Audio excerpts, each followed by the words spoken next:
Hi guys, இன்னைக்கு நம்ம இந்த ட்ராமாவோட நெக்ஸ்ட் பார்ட் தான் பார்க்க போகிறோம். இப்போ நம்ம ஹீரோவோட அப்பா ஹீரோனை கூப்பிட்டு தனியாக பேசிகிட்டு இருக்காரு. கூமிங் உங்கள் கம்பெனியோட கொலாபரேட் பண்ண போகிறான்னு கேள்விப்பட்டேன், அதுவும் மொத்தமாக உன்னதான் ஹேண்டில் பண்ண சொல்லியிருக்கோம் நம்மவின்னு கேட்கும்போது, ரெண்டாவதால என்கிட்ட வந்து இதை கேட்குறீங்க. முன்னாடியே ஷியா வந்து கேட்டு போயாச்சு. சரி கொடுக்கறது கொடுங்க, செக்கு கொடுக்க தானே வந்திருக்கீங்க. என்னது அப்படிங்கிற மாதிரி கேட்கவும், உங்க பையனை விட்டு போகிறதுக்கு எவ்வளோ காசு கொடுக்க போறீங்கன்னு கேட்குறா. சரி சொல்லு, உனக்கு எவ்வளோ காசு வேணும்னு இவர் கேட்கும்போது இவ 5 விரல நீட்ட, என்னது 5 லட்சமான்னு கேட்குறாரு. இல்ல எனக்கு 5 மாசம் வேணும். நான் வேலை செஞ்சுட்டு இருக்க கம்பெனி இப்பதான் லிட்டோவோட பார்ட்னர் ஆயிருக்காங்க. வேலைன்னு வந்தா உங்க மகன் அடிக்கடி இன்ட்ராக்ஷன் பண்ண வேண்டியது வரும். பட் என்ன பண்றது, இதுதான் என்னோட வேலையே. இந்த ஊர்ல வாழ்றதுக்காக நான் இதெல்லாம் பண்ணிதான் ஆகணுங்கிறா. அப்போ உனக்கு 5 லட்சத்தை விட அதிகமா தேவைப்படுதா? சுத்தி வளைச்சு பேசாம டைரக்டா விஷயத்துக்கு வான்னு சொல்றாரு. இப்பதான் தெரியுது உங்க பையன் ஏன் இப்படி இருக்காருன்னு. எப்படி இருந்தாலும் இவர்கிட்ட காசை வாங்கலனா என்னை இன்னுமே சந்தேகப்படுவாரு. ஸோ இப்போதைக்கே கொஞ்சம் காசை மட்டும் வாங்கிக்குவோன்ட்டு 5000 கேட்க, என்னது 5000மா?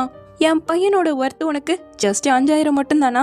சாரி சார், அவர் அதுக்கு கூட தகுதி இல்லைங்கிற மாதிரி சொன்னவன், உண்மையை சொல்லணும்னா நீங்க இங்க வந்து பார்க்க வேண்டிய அவசியமே இல்ல.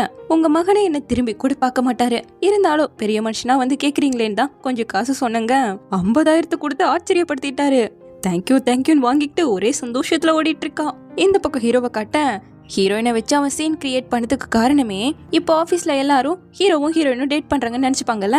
அட்லீஸ்ட் இது மூலமாவது ஹீரோவோட அப்பா ஷியா மேல இவனுக்கு சுத்தமா இன்ட்ரெஸ்டே இல்லைங்கிறத புரிஞ்சுக்கணுங்கிறதுக்காக தான் இதை பண்ணிருக்கான். நீங்க பயங்கர பிரில்லியன்ட் தான் சார்னு சொல்லிட்டு இருக்கும் போது, லின்ஹுவா என் அப்பா கார்ல ஏறினதை பார்த்தேன்னு சொன்னேன்னு கேட்க, ஆமாமா அங்க இருந்து பயந்து ஓடின மாதிரி இருந்ததுங்கிறா. அப்புறம் அப்படியே நீங்க ஷியாவோட டேட் கூட பண்ணுவீங்களான்னு கேட்கும்போது, கண்டிப்பா அட்டென்ட் பண்ணுவேன்னு சொல்லிக்கிட்டு இருக்கான் ஹீரோ. இங்க நம்ம ஹீரோயினை காட்ட, ஹீரோவோட பாசம் இப்போ மறுபடியும் டிராப் ஆகி -50% ஆயிடுச்சு. இர்ரா அவனை என்னோட ஆட்டத்தை பாருன்னு சொல்லிட்டு ஹீரோ அடிக்கடி அப்செட்டான வரக்கூடிய அந்த மியூசியம்க்கு தான் வந்திருக்கா. இங்க ஹீரோவை காட்ட ஷியாவோட டேட்டிங்க்கு வந்திருக்கான். அவளுக்கு ரொம்பவே சந்தோஷம். நம்ம ஸ்கூல் படிக்கும்போது எப்பவுமே நீங்க ஃபர்ஸ்ட் வருவீங்க, நான் எப்பவுமே செகண்ட் வருவேன்ல, அப்போல்லாம் எனக்கு ரொம்ப சந்தோஷமா இருக்குங்க. ஏன்னு கேட்குறான் ஹீரோ. ஏன்னா நம்ம 2 பேரும் ஒன்னாவே இருக்க மாதிரி எனக்கு ஃபீல் ஆகும். நம்ம 2 பேர் கடையில யாருமே இருக்க மாட்டாங்க. மிஸ்ஸியா, நீங்க நல்ல ஞாபகத்தோட தான் இருக்கீங்க. எனக்கு தான் சில விஷயங்கள் எல்லாம் மறந்து போச்சுங்கும் போது உங்க அப்பா கூட சொன்னாரு. பட் கவலைப்படாதீங்க, நம்மளோட மேரேஜ் அனௌன்ஸ்மெண்ட் ஆனதுக்கு அப்புறமா எல்லாத்தையும் நீங்க ஞாபகம் வச்சுக்கிறதுக்கு நான் ஹெல்ப் பண்றேங்கிறா. எங்க அப்பாவுக்கு என்னை பத்தி எல்லாமே தெரிஞ்சிருக்கு. எப்பவுமே வேலையிலேயே பிஸியா இருப்பனா, சோ எப்பவுமே மத்ததை பத்தி எல்லாம் யோசிக்கவே மாட்டேங்கிறான். இப்போ முடிச்சுட்டு கிளம்பும்போது மிஸ்டர் கூங்ல என்ன டிராப் பண்ண சொன்னாருங்க. லின்ஹுவாக்கும் கூமிங்க்கும் இடையில என்னதான் ரிலேஷன்ஷிப்னு கேட்கும்போது, அவங்களுக்குள்ள எந்த ரிலேஷன்ஷிப்புமே கிடையாதுங்கிறான். நிஜமாவா? சத்தியமா அப்படி எதுவுமே இல்லைங்கும் போது, அப்போ எந்த உறவும் இல்லாம தான் அவ வேலை செய்யற கம்பெனியோட அவளுக்காக அவன் டீல் போட்டு வந்தானுங்க. எனக்கு தெரிஞ்சு நிஜமாவே எதுவும் இல்ல. சப்போஸ் அப்படி இருந்தா கூட அது அவரோட பிரைவேட் மேட்டர் தானே. என்கிட்டயே அவர் சொல்லாதப்போ நான் எப்படி உங்ககிட்ட சொல்ல முடியும்னு கேட்கிறான். பல வருஷமா அவரோட தான் வேலை செஞ்சுட்டு இருக்க, உனக்கு தெரியலங்கிறத என்னால நம்பவே முடியல. ஒழுங்கா உண்மையை சொல்லுன்னு மிரட்டேன். சரி சொல்றேன், நீங்க யார்கிட்டயும் சொல்லக்கூடாதுன்னு சொல்லி காதுக்குள்ள எதையோ சொல்றான். இவளும் அதை கேட்டுக்கிட்டு, உனக்கு எப்பெல்லாம் என்ன நியூஸ் கிடைச்சாலும் உடனே என்கிட்ட சொல்லிடணும்னு சொல்லிட்டு இவன் கிட்ட டீல் போடுறா. அப்படி என்னத்த சொன்னான்னு தெரியல. இப்ப ஹீரோ கிட்ட இருந்து கால் வர, மிஸ்டர் கோ நீங்க சொன்னபடியே எல்லாத்தையும் அவங்க கிட்ட சொல்லிட்டேன். பட் அவங்க இதுக்காகலாம் கிவ் அப் பண்ற மாதிரியே தெரியலங்கிறான். இங்க நம்ம ஹீரோனை காட்ட, கேமிங் சென்டருக்கு தான் வந்திருக்கா மெங்மெங்கோட. நம்ம ஸ்கூல் படிக்கும்போது டியான் தானே நம்ம செத்து போனா காப்பாத்திக்கிட்டே இருப்பான்னு சொல்லும் போது, டியானா அவன் தானே இந்த நாவலோட கடைசியில இறந்து போவான். டியூட்டி பார்த்துட்டு இருக்கும் போதெல்லாம் அது ஏற்படும். அவன் ஒரு டிராபிக் போலீஸ்ன்னு தான் நினைக்கிறேன். பட் எனக்கு எதுவுமே ஞாபகம் இல்லைங்கிற மாதிரி யோசிக்கிறா. இந்த பக்கம் நம்ம ஹீரோவை காட்ட, மியூசியம்ல அந்த மாடல்ஸ் எல்லாம் கிளீன் பண்ணிக்கிட்டே இருக்கும்போது நம்ம ஹீரோயின் ஹார்ட் இன் ஷேப்ல கட் பண்ணிட்டு ஒரு மாதிரி பார்த்தால, அதை இப்போ நினைச்சு பார்த்து பைபிள சிரிச்சுக்கிட்டு இருக்கு. இப்போ அடுத்த நாள் நம்ம ஹீரோயின் அவளோட ஆபீஸ்ல உட்காந்துட்டு ஒரு ஜெட் மாடலை உட்காந்து அசம்பிள் பண்ணிக்கிட்டு இருக்கா. இதுக்கு நிறைய பொறுமை தேவையே, ஆனா அந்த கூமிங்க்கு அவ்வளோ பொறுமை இருக்க மாதிரி தெரியலையேங்கிற மாதிரி அதை உட்காந்து செட் பண்ணிக்கிட்டு இருக்க. கரெக்டா நம்ம ஹீரோ வரான். எதுக்காக இந்த ஃபைட்டர் ஜெட் மாடலை வச்சிருக்கேன்னு கேட்கும்போது, ஏன் இது ப்ரொடக்ஷன் பண்றது இல்லையான்னு கேட்கிறா. இல்ல உன்னால இதை அசம்பிள் பண்ண முடியாதுங்கும் போது, என்னது இது, என்னால ஏன் இதை பண்ண முடியாதுன்னு சொல்ற விஷயத்த பண்ணிதானே காட்டணும்னு இருக்கேன். மிஸ் லின்ஹுவா உங்ககிட்ட ஒன்னு பேசதான் வந்திருக்கேங்கிறான். இந்த 3ல எந்த கலர் நல்லா இருக்கு சொல்லுங்க பாக்கலாங்க, வா பேசலான்னு கூப்பிட்டு இருக்கான். ரெட்டு தான் நல்லா இருக்கும்னு அதுல அடிக்க வரேன். அவன் கைய புடிச்சு, மத்தவங்களோட ஹார்ட் ஒர்க்கை டெஸ்ட்ராய் பண்றது தப்பு இல்லையான்னு கேட்கிறான்.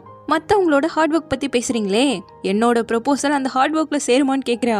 அதை எக்ஸ்பிளைன் பண்ணதான் வந்திருக்குன்னு ஹீரோ சொல்லும் போது, எக்ஸ்பிளைன் பண்ணலாம் வேணாம், உங்களை மாதிரி ஒரு பாஸ்க்கு ஞாபகம் இருக்கிறதே பெரிய விஷயம்னு சொல்லிட்டு இருக்கேன். அவன் டக்குன்னு எதையோ எடுத்து காட்டுறான்.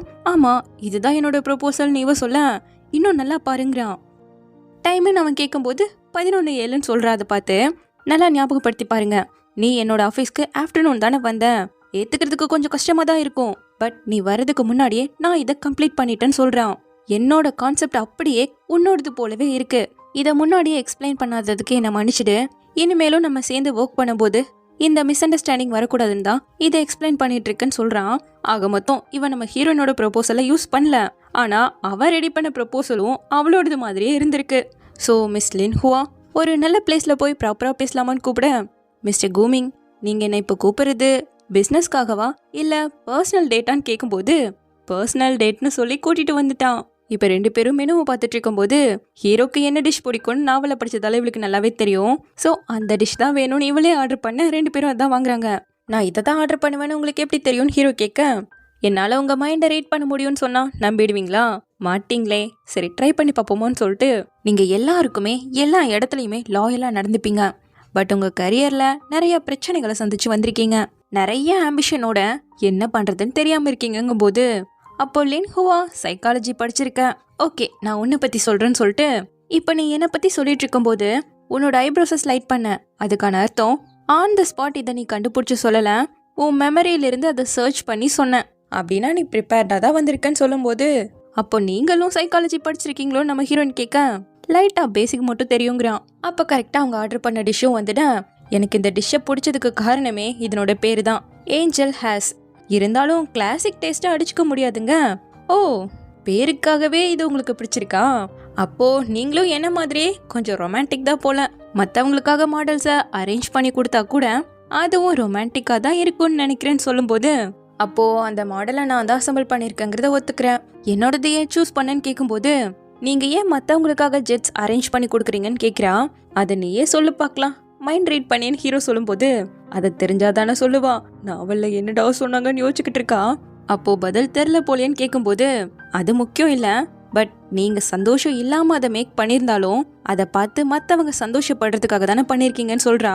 லின்ஹுவா, நீ மட்டும் ஏன் எப்பவும் சந்தோஷமாவே இருக்குன்னு கேட்கும்போது, அப்போ உங்களை மாதிரி பிஸ்னஸ் மேனுக்கு ஃப்ரீடம் இல்லையோன்னு இவ கேட்க, யாருக்கு தான் ரியல் ஃப்ரீடம் கிடைச்சிருக்கு சொல்லு பார்க்கலாம். ஜெட்டால ரொம்ப தூரம் பறந்து போக முடியும், பட் நம்மளால முடியாதுல, இதெல்லாம் உனக்கு சொன்னாலும் புரியாதுங்கிறான். தென் இப்போ முடிச்சுட்டு கிளம்ப ஹீரோவையே பார்த்துட்டு இருக்கா. சாப்பிடும்போது பார்த்தது பத்தலையாமான்னு கேட்க, நீங்க எனக்கு அசம்பிள் பண்ணி கொடுத்த அந்த ஜெட் ரொம்பவே பர்ஃபெக்டா இருக்கு, அதை யாருக்கு கொடுக்கறதுனே தெரியலங்க, நல்லா யோசிங்கிறான். இன்னைக்கு உங்களோட மாடல் மேக் பண்ற டைமை எடுத்துக்கிட்டதுக்கு சாரின்னு சொல்லும்போது, ஒரு நாள் லேட் ஆகிறதால ஒன்றும் ஆகாது, பட் பிஆர் வேலையில நீ ரொம்ப பேஷனேட்டா இருக்கியே, இவ்வளோ கஷ்டப்பட்டு என்ன தெரிஞ்சுக்கிறது எல்லாமே அந்த வேலைக்காகவா? அதான் கான்ட்ராக்டே போட்டாச்சுல, இன்னும் ரிலாக்ஸ் ஆக மாட்டியாங்க? மிஸ்டர் கோ, நம்ம ஜஸ்ட் ஒரு மீல் தான் சாப்பிட்டு வந்திருக்கோம், அதுக்குள்ள என்ன எப்படி நீங்க கிவ் அப் பண்ணுன்னு சொல்லலான்னு கேட்குறா. அப்போ கிவ் அப் பண்றதா பிளான் இல்லையான்னு ஹீரோ கேட்கும்போது, ஏன் நான் கிவ் அப் பண்ணணும்னு நினைக்கிறீங்களான்னு இவ கேட்குறா. அதை நெக்ஸ்ட் டைம் மீட் பண்ணும்போது சொல்றேன்னு சொல்லிட்டு அவளை இறக்கி விட்டுட்டான். பார்த்தா கீயை விட்டுட்டு போயிருக்கா. வேணும்னு தானே அவள் விட்டுட்டு போயிருக்கா. ஸோ நேராக அதை எடுத்துட்டு வந்து அவகிட்ட தான் கொடுக்குறான். மெங்மெங் வீட்டில் தங்கி இருக்கிறதால கே எல்லாமே உன்னால உள்ள போக முடியுமேன்னு கேட்க, அதை தெரிஞ்சும் ஏன் கொண்டு வந்தீங்கன்னு கேட்குற ஹீரோயின். நீ தானே ஸ்டார்ட் பண்ண, அதுதான் நான் கம்ப்ளீட் பண்ணலான்னு கொண்டு வந்தேன்னு 2 பேரும் ஆர்டர் பண்ணி ஒன்று உட்காந்து சாப்பிட ஆரம்பிச்சிட்டாங்க. நீங்க எனக்கு வாங்கி கொடுத்ததால நான் உங்களுக்கு இதை வாங்கி கொடுத்துருக்கேன்னு சொல்லும்போது, டக்குன்னு பார்த்தா அதை நல்லா ஊதி நம்ம ஹீரோயினுக்கு தான் கொடுக்குறா. அவளுக்கே ஷாக்கு. கொஞ்சம் ஹாட்டா இருக்கும், பார்த்து சாப்பிடுங்க. நம்ம ஹீரோயினும் சாப்பிட்றா. டக்குன்னு டிஷ்யூ எல்லாம் எடுத்து தொடச்சி விடுறான்.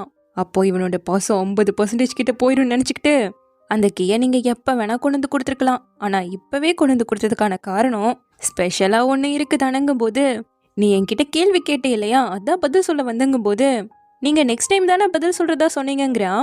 இதுவும் நெக்ஸ்ட் டைம் தானேன்னு சொல்லிட்டு அவ பக்கத்துல போய் உட்கார்ந்தவன் என்னோட பதில் வேணான்னு சொல்றான். என்ன வேணான்னு கேட்கும்போது அவளை பக்கத்துல இழுத்து கிவ் அப் பண்ண வேணாங்கிறான். அப்போ இந்த ஆங்கிள் இருந்து பார்க்கும்போது 2 பேரும் கிஸ் பண்ற மாதிரி தானே தெரியும். அதை யாரோ போட்டோ எடுத்துட்டு இருக்காங்க. பார்த்தா இது எல்லாமே இவனோட பிளானு. இப்ப நேரா வீட்டுக்கு வர அப்பா அவனை கூப்பிட்டு, அங்கிள் உன்னோட பிளானை பத்தி எல்லாத்தையும் சொல்லிட்டாரு, எதுக்காக நீயாவே ஒரு ப்ராடக்டை தயாரிக்கணும்னு நினைக்கிற, உன் முன்னாடி கிளியரா ஒரு ஷார்ட்கட் இருக்கும்போது எதுக்காக இந்த மாதிரி கஷ்டமான ரூட்டை சூஸ் பண்றேன்னு கேட்கும்போது, நீங்க சொல்ற பூச்சி வாங்க ஒரு ஷார்ட்கட்டாவே நான் பார்க்கல, நமக்கான ப்ராடக்டை நம்மளே கொடுக்கணும்னு சொல்லும்போது அப்பா சுத்தமா ஏத்துக்கவே இல்ல. ஷியாக்கும் மேல இன்ட்ரெஸ்ட் இருக்கு, அவங்க கம்பெனியுமே நம்மளோட சேர தயாரா தான் இருக்காங்க. சோ அதை யூஸ் பண்ணி மேல வரதை விட்டுட்டு தேவையில்லாம ஒரு பொண்ணோட வேற சுத்திக்கிட்டு இருக்க, அதையெல்லாம் கட் பண்ணிட்டு ஒழுங்கா ஷியாவை கல்யாணம் பண்ணிக்கிற வேலையை பாருன்ட்டு போயிட்டு இருக்காரு. இப்போ அம்மாவை பார்க்க வர அவங்க கூப்பிட்டு சின்ன வயசுலயே எங்களால நீ கஷ்டப்பட்டிருக்க, ஸோ கல்யாணத்தை நீ யாருக்காகவும் சாக்ரிஃபைஸ் பண்ணக்கூடாது. ஒருத்தரோட லைஃப்ல கல்யாணங்கிறது ரொம்ப ரொம்ப முக்கியமான ஒரு பார்ட். என்ன மாதிரி மட்டும் நீயும் ஆயிடக்கூடாது. நீ என்ன முடிவு பண்ணாலும் என்ன பண்ணணும்னு நினைச்சாலும் நான் உனக்கு சப்போர்ட் பண்ணுவேன். நீ சந்தோஷமா இருக்கணும், உன்னோட சந்தோஷம்தான் எனக்கு முக்கியம்னு சொல்லிட்டு கண்ணெல்லாம் கலங்கி போய் பேசிட்டு இருக்காங்க. இப்போ அடுத்த நாள் பார்த்தா நம்ம ஹீரோயினோட தான் வெளியே வந்திருக்கான். இதுவுமே அவனோட பிளான் தான் போல. சும்மா அம்ப தூக்கிட்டு நம்ம ஹீரோயின் ஷூட் பண்ண ட்ரை பண்ண என்னது ரொம்ப வெயிட்டா இருக்குன்னு சொல்லிட்டு அவளுக்கு வரலையா, அது விட உனக்கு வராதுன்னு ஹீரோ சொன்னதும் அப்ப நம்ம ஒரு பெட் வச்சுக்கலாம், வின் பண்றவங்க தோத்து போறவங்க கிட்ட கேள்விகள் கேட்கலான்னு சொல்லிட்டு முதல்ல ஹீரோ கிட்ட தான் கொடுக்குறா. இவனுக்கு தான் இது கை வந்த கலையாச்சே. இவரோட மோஸ்ட் ஆஃப் த ட்ராமால இந்த ஒரு சீனை வச்சிடுறாங்கப்பா. ஸோ இப்போ நம்ம ஹீரோவும் அப்படியே எய்ம் பண்ணி ஷூட் பண்ண அம்பு போய் சென்டர்ல நிக்குது. ஸ்கில்ல வச்சுக்கிட்டே சொல்லாம இருந்துட்டீங்களேன்ட்டு நம்ம ஹீரோயின் அடுத்து ட்ரை பண்ண அவனே கையை பிடிச்சி சொல்லித்தர பக்கத்துல வேற இருக்கிறதால ஹீரோனுக்கு கொஞ்சம் ஷை ஆகுற மாதிரி தான் இருக்கு. பட் இது அதை விட அக்யூரேட்டா போய் அடிக்குது. இது கவுண்ட் ஆகுமான்னு கேட்க நீ தான் வின்னு சொல்லிக்கிட்டு இருக்கான் ஹீரோவே. தென் இப்போ அங்கிருந்து கிளம்ப வாங்க வாங்க இங்கேயே சாப்பிடலாங்கிறா. எது இங்கேயேவான்னு கேட்கும்போது இந்த மாதிரி இடத்துல எல்லாம் நீங்க சாப்பிட்டதுல சும்மா ட்ரை பண்ணி பாருங்கன்னு எடுத்து வைக்கும்போது ஹீரோ அவனோட கோட்டை கீழே போட்டு அதுல 2 பேரும் உட்காந்துக்கிட்டாங்க. இப்ப அவ குடுக்கிற காஃபியை ஹீரோ குடிச்சுக்கிட்டு இருக்க. இது உங்களுக்காகவே செய்யப்பட்டது, இதனோட பேருன்னு சொல்லிட்டு ஏதோ பாட்டு பாடதான் வரா. மேபி அது ஃபியூச்சர்ல இருக்க பாட்டு போல அப்படியே ஸ்டாப் பண்ணிட்டா. சரி டிசைட் பண்ணிட்டீங்களா, நான் அந்த ஜெட்டை யாருக்கு கொடுக்கட்டும்னு கேட்க மற்றவங்களோட லவ்ல நம்ம தலையிடக்கூடாது, நீ ஏதா முடிவெடுக்கணும்னு சொல்லும்போது இதுல நீங்களும் சம்மந்தப்பட்டிருக்கீங்க இல்லையா, அப்புறம் எப்படி மற்றவங்கன்னு சொல்லலாம் இவ கேட்க உனக்கு கேட்டலிஸ்ட்டுங்கிற சப்ஸ்டன்ஸை தெரியுமா, அது தானாவே எந்த ஒரு கெமிக்கல் ரியாக்ஷனையும் ஏற்படுத்தாம மற்ற சப்ஸ்டன்ஸ்க்கு ஹெல்ப் பண்ணும். மற்றவங்களோட ஜெட்டை அசம்பிள் பண்ணுறதுக்கு ஹெல்ப் பண்ணுறதும் அந்த கேட்டலிஸ்ட் மாதிரி தான். பட் அது மற்றவங்களோட லவ்ல தலையிடாதுன்னு சொல்லும்போது ஒரு மேட்ச் மேக்கிங்கை இவ்வளோ ரொமான்டிக்காக சொல்கிறத இப்போதான் நான் கேட்குறேன். அப்படின்னா மிஸ்டர் கோ என்னோட லவ் லைஃப்பில் கேட்டலிஸ்டாக மட்டும்தான் இருப்பீங்க, அதில் ஒரு பார்ட்டாக இருக்க மாட்டீங்களான்னு கேட்கும்போது உன் முடியெல்லாம் களைஞ்சு போயிருக்கு பாருன்னு சொல்லிட்டு அவளை இப்படி பிடிக்கும்போது இவளுக்கு ஒரு மாதிரி ஆயிடுச்சு. சரி ஏதாவது சொல்லுவான்னு பார்த்தா இந்த பக்கம் திருப்பி விட்டுட்டான். ஏன்னா இவன் பண்ணுறது எல்லாமே ஃபோட்டோவில் க்ளோஸாக இருக்காங்கன்னு தெரியறதுக்காக தானே. ஸோ இப்போ வீட்டுக்கு வந்து அந்த ஃபோட்டோவையெல்லாம் பார்த்தவன் இதை யூஸ் பண்ணுன்னு அசிஸ்டன்ட் கிட்ட கொடுத்துட்ருக்கான். பட் நிஜமாவே லின்ஹோவுக்கு ஃபீலிங்ஸ் வந்துருச்சு போலன்னு அவன் சொன்னா கூட இவன் கண்டுக்கவே இல்லை. இப்போ அடுத்த நாள் பார்த்தா கூமிங் ஒரு மிஸ்டீரியஸான வுமனை டேட் பண்ணிட்டு இருக்காருன்னு சொல்லி மேகசின்ல ஃப்ரண்ட் பேஜ்ல போட்டு ரிலீஸ் பண்ணி விட்டுட்டாங்க. ஒரு பக்கம் அப்பா பார்த்து கத்திக்கிட்டு இருக்க, இன்னொரு பக்கம் ஷியா பார்த்து டென்ஷன் ஆயிட்டு இருக்க. நம்ம ஹீரோயினிங்க அதை விட டென்ஷன்ல கிழிச்சு போட்டுட்டு இருக்கா. நான் அவரை யூஸ் பண்ண பார்த்தா அவர் என்ன யூஸ் பண்ணிட்டு இருக்காரான்னு சொல்லிட்டு இதுல மெங்மெங்க்கு வேற சந்தேகம் வந்துட உங்க 2 பேருக்கு நடுவுல என்ன போயிட்டு இருக்கு உண்மை சொல்லுன்னு கேக்குறா. நிஜமாவே ஒண்ணும் கிடையாது, சொல்ற அளவுக்கு ஒண்ணுமே இல்ல. என்னோட பெர்மிஷன் இல்லாம என் போட்டோ மேகசின்ல யூஸ் பண்ணிருக்காங்க. இப்போ இந்த இடத்துல விக்டிமா அப்பாவியா இருக்கிறது நான் தான். நீ எனக்கு சப்போர்ட் லடி பண்ணணுங்க. சரி சரி இன்னும் கொஞ்ச நாள்ல ஜூன் வந்துடுவான், பார்த்து இருந்துக்கோன்னு சொல்ல என்னத்த பார்த்து இருக்கிறது, நிஜமாவே எனக்கும் கூமிங்க்கும் ஒண்ணுமே கிடையாதுங்கிறா. நான் நம்புறேன் இருந்தாலும் கேர்ஃபுல்லா இருங்க. இங்க ஹீரோவோ அந்த மேகசினை சும்மா சந்தோஷத்தோட படிச்சுக்கிட்டு இருக்கான். வர்ற ஒரு ஃபோன் காலை கூட அட்டன் பண்ணலையே, 17 மிஸ்டு கால். இப்போ அடுத்த நாள் நம்ம ஹீரோயின் ஆஃபீஸ்க்கு வர நானே இம்ப்ரெஸ் ஆகிட்டேன்னு சொல்லி பக்கத்துல இருக்க பொண்ணு சொல்லிக்கிட்டு இருக்கா. இதுல பாஸ் கால் பண்ணி வேற உனக்கு எவ்வளவு போனஸ் வேணும்னு சொல்லி எல்லாத்தையும் தரங்க, என்னை இப்போதைக்கு விட்டா போதுண்டா சாமின்னு காலை கட் பண்ணா அடுத்து அந்த ஷியா பொண்ணு வந்துட்டா. நான் உனக்கு ஆர்டர் பண்றேன், ஒழுங்கா அந்த மவுண்டனுக்கு வந்து சேருங்க. என்னால முடியாதுன்னு வைக்கும்போது சைட் டாஸ்க் ஆக்டிவேட் ஆயிடுச்சு. சியாவோட இன்ஸ்ட்ரக்ஷனை ஃபாலோ பண்ணணும், அப்படி இல்லைன்னா பனிஷ்மெண்ட் கிடைக்கும்னு சொல்லுமாமா. சரி கான்ட்ராக்டை கொடுங்கன்னு சியாங் கிட்ட கேட்க பக்கத்துல இருக்க பொண்ணு எடுத்து கொடுத்துட்டு இவங்க இனிமேல் என்ன ஷியாங்னு கூப்பிடாத லியாங்னு கூப்பிட்டு இருக்காங்க. ஏன்னு கேட்டா நீ போன்ல பேசின எல்லாத்தையும் கேட்டுட்டேன்னு ஹாட்டின் வேற கொடுத்துட்டு இருக்காங்க. இப்போ அவ சொன்ன இடத்துக்கு நம்ம ஹீரோயின் கிளம்பி வந்து பார்த்தா அது ஒரு பூந்தோட்டம். இங்க வந்து நல்லா அலைஞ்சிட்டு நம்ம ஹீரோயின் வீட்டுக்கு போகணுங்கிறதுக்காக பழி வாங்கியிருக்கா.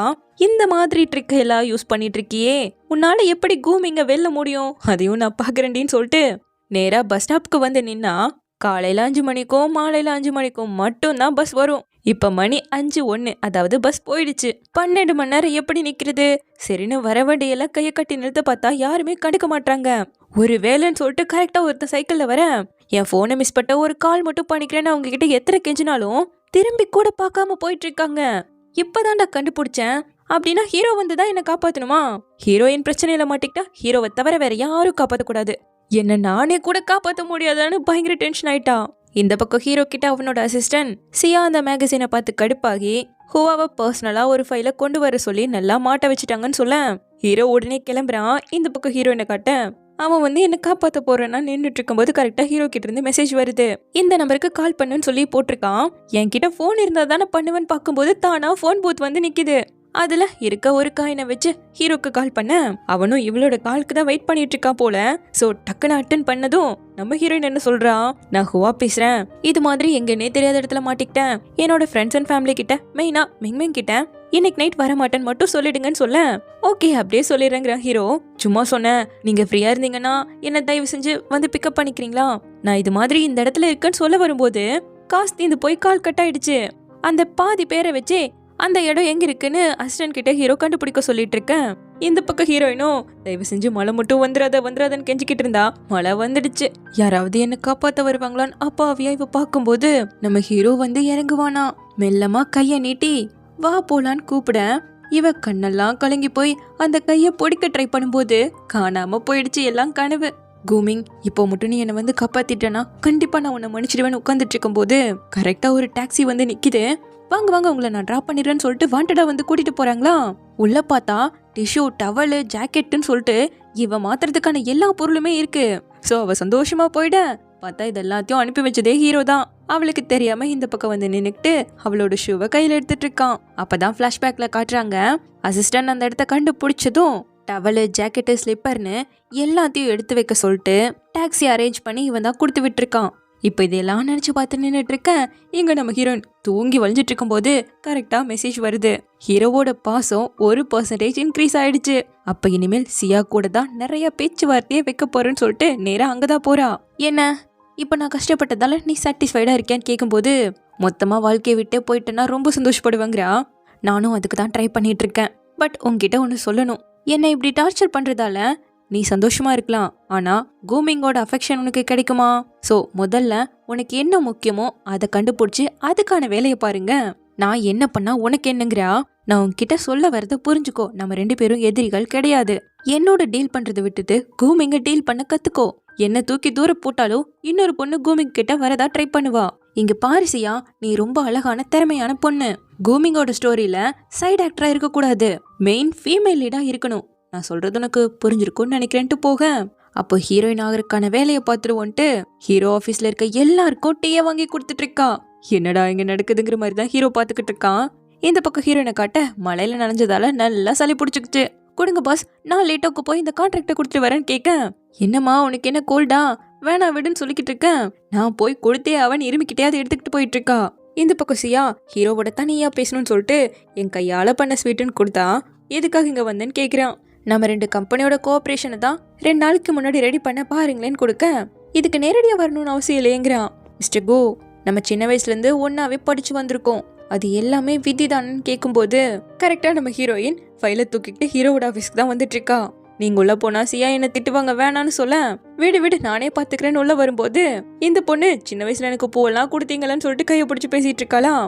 தப்பான டைமிங்ல வந்துட்டேன், நீங்க கேரி ஆன் பண்ணுங்க, முடிச்சிட்டு சொன்னா போதும், நான் அவரோட பேசிக்கிறேன்னு சொல்ல மறுபடியும் நீயான்னு வந்து கேக்குறா. நானே தான், என்ன குக்கீஸ் கொடுக்க வந்தீங்களா? அவரு சுகரை கட் பண்ணி பல வருஷம் ஆச்சு, இது கூட தெரியாமையா கொடுக்க வந்தீங்க, பரவாயில்ல விடுங்க, அடுத்த டைம் ஸ்வீட்டை மட்டும் கொடுக்காதீங்க, அவருக்கு சுத்தமா பிடிக்காதுங்க. தேவையில்லாம பேசிட்டு இருக்காதுன்னு ஒரு டைம் தள்ளிட்டான். 2வது டைம் வரும்போது ஹீரோவில பிடிச்சிட்டான். ஷியா, லின் என்னோட பிசினஸ் பார்ட்னர், இது மாதிரி எல்லாம் பண்றது தப்புங்க. என்னையே அவளுக்காக எதிர்க்கிறியான்னு இவ கேட்கும்போது என்னோட எல்லா பார்ட்னர்ஸுமே எனக்கு ஒண்ணுதான், வேற எதுவும் இல்லைன்னா கிளம்பலான்னு அவளை அனுப்பியே வச்சுட்டான். இங்க ஹீரோ நிர்மறதை பார்த்துட்டு ஏன் உடம்பு சரியில்லையான்னு கேட்கும்போது அன்னைக்கு மலையில நினைச்சதால தான் இப்படி ஆயிடுச்சு, நீங்க வராததால எனக்கு கடமைப்பட்டிருக்கீங்கன்னு சொல்ல சரி எப்படி நான் ரீபே பண்ணட்டும்னு கேட்கிறான். அதை நான் யோசிச்சு சொல்றேன்னு சொல்லும்போது ஓகே நான் உனக்கு லீவ் அப்ளை பண்ணிட்டு வீட்டுக்கே கொண்டு போய் விடுறேன்னு சொல்லிட்டு போயிட்டு இருக்கேன். இப்ப ஹீரோவோட பாசம் 22% ஆயிடுச்சு. இங்க நம்ம மெங்மெங்க காட்ட நாளைக்கு ஈவெண்ட் இருக்குன்னு ஆசாசியா பர்ச்சேஸ் பண்ணிட்டு இருந்தா நம்ம ஹீரோனுக்கு உடம்பு சரியில்லைன்னு அவ அதை அட்டன் பண்ணவே இல்லை. இந்த பக்கம் அந்த ஷியா அவங்க அப்பா கிட்ட நடந்ததெல்லாம் சொல்லி புலம்பிக்கிட்டு இருக்கேன். கவலைப்படாதம்மா, லிட்டோக்கு நம்மளோட சப்போர்ட் தேவைப்படுது, கொஞ்ச நாள்லயே மொத்தமா அவங்க நம்மள நம்பிதான் இருக்க போறாங்க, சோ அவனால உன்னை விட்டு எங்கேயும் போக முடியாதுன்னு சொல்லிக்கிட்டு இருக்காரு. இங்க ஹீரோவை காட்ட சில கிளையண்டோட கான்ட்ராக்டை எல்லாம் ரெனியூவல் பண்ண சொல்லிட்டு நம்ம பிளான் எப்படி போயிட்டு இருக்குன்னு கேட்க ஃபேக்டரி ஹெட்ஸ் எல்லாம் நாளைக்கு வர போறாங்க, மீட்டிங் டைமை நீங்க தான் சொல்லணுங்கும் போது மெட்டீரியல்ஸ் R&D டீம் பத்தி கேட்க டாக்டர் ஜாங் கண்டிப்பா சைன் பண்ணிட்டு வருங்கிற மாதிரி சொல்லிக்கிட்டு இருக்கான் அசிஸ்டன்ட். இப்போ நெக்ஸ்ட் டே நம்ம ஹீரோயின் ஆஃபீஸ்க்கு வர ஷியா கம்பெனிக்கு போக வேண்டியது இருக்குன்னு சியாங் வந்து சொல்லிட்டு இருக்கும்போது கரெக்டா ஹீரோயின் அப்பா கிட்ட இருந்து மெசேஜ் வருது. என் ஃபேமிலி விஷயம் போலியேன்னு பார்த்துட்டு இருக்கும்போது ஃபேமிலி தான் முக்கியம், நீ போய்க்கோ, இவ இங்க போய்ப்பான்னு சொல்லிட்டு அவங்க போய்கிட்டு இருக்காங்க. இவளுக்கு முதல் வீடு எங்க இருக்குன்னே தெரியல. ஏதோ ஒரு கெஸிங்ல உள்ள வந்தவ கன்ஃபார்ம் பண்றா. ஒரு நிமிஷம், நீங்க தானே என்னோட குடிகார அப்பா? நான் இன்னைக்கு குடிக்கவே இல்லைங்கும் போது சரி ஓகே, என் தங்கச்சின்னு ஒருத்தி இருப்பாளிங்க, அது நான் தான். இவ ஓடி வரா. இதுல அப்பா வேற போய் சொல்லியிருக்காரு, இன்னைக்கு குடிச்சிருக்காரு. அம்மா எப்பவும் போய் சொல்லக்கூடாது, சின்ன பிள்ளைங்க சொல்லவே கூடாது. எங்க உண்மை சொல்லுன்னு அந்த பொண்ணு கிட்ட கேட்க, நீ எப்பவுமே வீடு பக்கம் எட்டி பார்க்காதால அப்பா ரொம்ப கவலையில் இருக்காரு.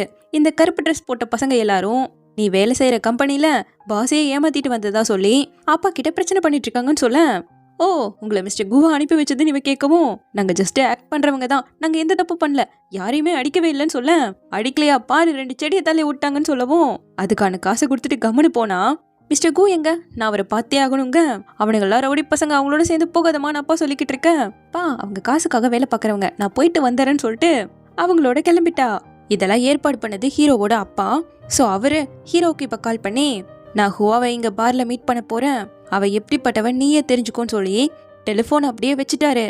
இப்ப நம்ம ஹீரோயின் வர, இவர்கிட்ட ஹீரோ விட்டு தள்ளி இருக்கிறத தானே காசு வாங்கினா, அந்த மேகசினை காட்டி இதை நீ தானே பண்ணிட்டு இருக்கன்னு கேட்கும்போது, ஆமா இதை நான் தான் அரேஞ்ச் பண்ணேன், போட்டோ பாக்குறதுக்கே ஸ்டன்னிங்கா இருக்குல்ல, நானும் கூமிங்கும் லவ் பண்றது நல்லா பார்க்கும்போதே தெரியுது இல்லையாங்க, எவ்வளோ தைரியமா பேசுறேன், அன்னைக்கு காருக்குள்ள அவன் கிட்ட இருந்து தள்ளி இருப்பேன்னு சொல்லி தானே என்கிட்ட காசை வாங்கிட்டு போனேன், இப்போ எனக்கு தெரியாம இந்த வேலையெல்லாம் பார்த்துட்டு இருக்கேன்னு கேட்டுட்டு இருக்கும்போது இது எல்லாத்தையும் போன் மூலமா கேட்டுக்கிட்டு ஹீரோவும் உள்ளதான் வந்துட்டு இருக்கான். நீ எவ்வளோ ஒரு பேராசை பிடிச்ச பொண்ணா இருக்க, நான் கூட நினைச்சு கூட பாக்கலங்க. சரிதான், நீங்க சொன்ன மாதிரியே நான் பேராசை பிடிச்சவதான், எவ்வளோ சீக்கிரம் இதை ஒத்துக்கிற, இதுதான் எனக்கு உன்கிட்ட பிடிச்சதே. என் பையன் கிட்ட இருந்து விலக உனக்கு எத்தனை காசு வேணும்னு கேட்க, நம்மளோட 5 மாசம் அக்ரிமெண்ட்டை மறந்துட்டு பேசுறீங்களான்னு இவ கேக்குறா. அது எல்லாமே எனக்கு நல்லாவே ஞாபகம் இருக்கு, ஆனா அதை மீறி நீ பண்றத பார்த்தா என் பையனை அடையாம விட மாட்ட போலியேங்க. நான் ஒன்னு கேக்குறேன், உங்க பையன் என்ன பப்பட்டா என்னோட பிளானை எல்லாம் அவரை வச்சு எக்ஸிக்யூட் பண்றதுக்கு? இல்ல நீங்களும் அவர் அப்படிதான் பண்ணிட்டு இருக்கீங்களான்னு கேட்கும்போது, நான் எதுக்காக என்னோட மகனை கண்ட்ரோல் பண்ணணும், அவன் பக்கம் எப்படிப்பட்ட ஒரு பொம்பளை இருக்கான்னு அவனுக்கு புரிய வைக்க தான் ட்ரை பண்றாங்க போது, நான் உங்க இடத்துல இருந்திருந்தா அந்த பொண்ணை வர வச்சு பேசுறதுக்கு பதிலா என் மகன் கிட்ட பேசி அவனோட பெர்ஸ்பெக்டிவ புரிஞ்சிருந்திருப்பங்க. அவன் என் மகனா இல்ல உன் மகனா எனக்கு அவனை பத்தி தெரியாதா, உன்கிட்ட தான் நான் பேசணும், உனக்கு தேவையான காசை கேட்டு வாங்கிக்கிட்டு என் மகன் கிட்ட இருந்து நிரந்தரமா விலகிடுன்னு சொல்ல, அப்போ காசால எல்லாத்தையும் சரி பண்ணிடலான்னு நினைக்கிறீங்களா? கோமிங்க நீங்க சுத்தமா புரிஞ்சுக்கலங்கிறது நல்லாவே தெரியுது. அவருக்கு உண்மையிலேயே என்ன தேவைப்படுதுங்கிறத கூட நீங்க தெரிஞ்சுக்க விரும்பல. இந்தாங்க நீங்க கொடுத்த காசு, அதுல ₹1 கூட குறையலன்னு சொல்லிட்டு அந்த 50,000 வச்சுட்டு கிளம்புறா. வெளியே இதெல்லாத்தையும் ஹீரோ கேட்டுட்டு தானே நின்னுட்டு இருக்கான். சோ கதவை ஓபன் பண்ணி பார்த்தவ ஷாக் ஆயிட்டா. சோ இப்படியே இந்த பார்ட் முடியுது. சீக்கிரமாவே இதனோட நெக்ஸ்ட் பார்ட்ல வந்து பாக்குறேன். தேங்க்யூ.